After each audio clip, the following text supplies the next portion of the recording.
రాజస్థాన్‌లోని ఫలోడిలో 15 మంది ప్రాణాలు కోల్పోయిన రోడ్డు ప్రమాదం మీద సుప్రీంకోర్టు సుమోటోగా విచారణ చేపట్టి జాతీయ రహదారుల మీద భద్రతను పెంపొందించడానికి, ప్రమాదాలు నివారించడానికి దేశవ్యాప్తంగా వర్తించేలా కీలకమైన మార్గదర్శకాలు జారీ చేసింది.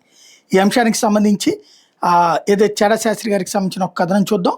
దీంట్లో ప్రధానమైనటువంటి అంశం వచ్చేటప్పటికి ఏదైతే భారీ వాహనాలు లేదా వాణిజ్య వాహనాలను జాతీయ రహదారుల పక్కన లేదా రోడ్డుపై ఎక్కడికక్కడ పార్కు చేయకూడదు, నిలపకూడదు. కేవలం ఇందుకోసం కేటాయించిన బేలు లేదా వేసైడ్ అమ్యూనిటీస్ వద్ద మాత్రమే ఆపాలి. దీనికోసం జాతీయ రహదారిపై ప్రతి 75 కిలోమీటర్లకు ఒకసారి ట్రక్ లేబై సదుపాయాలు నిర్మించాలని ఎన్హెచ్ఐ మరియు మంత్రిత్వ శాఖలని ఆదేశించింది. జాతీయ రహదారులకు సంబంధించి రైట్ ఆఫ్ వే అన్నటువంటి దానికి సంబంధించి కీలకమైన నిర్ణయాలు తీసుకోవాలని ఆదేశించింది. 4 మరియు 6 లేన్ల హైవేలు, ఎక్స్ప్రెస్ వేల మీద అడ్వాన్స్డ్ ట్రాఫిక్ మేనేజ్మెంట్ సిస్టమ్ ATMSలకు సంబంధించినటువంటి నిర్ణయం తీసుకోవాలని చెప్పేసి ఆదేశాలు ఇచ్చింది.